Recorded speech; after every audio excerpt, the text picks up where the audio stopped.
Hey everyone, in this video, I'm going to be showing you how to cancel Offerup subscription. So this is going to be for iPhone devices first. What you want to do is go into the settings tab of your iPhone. And then afterwards, click on your name. Now, if you look down, you're going to see this tab called subscriptions. Go ahead and click on subscriptions. Now, once you reach here, if you are signed up for Offerup subscription, you're going to see an active subscription here. So what you're going to do is actually click on the active subscription. I'm not currently subscribed to Offerup, so I'm not going to see it anymore.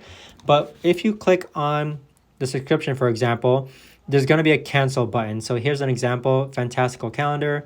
Your subscription has expired.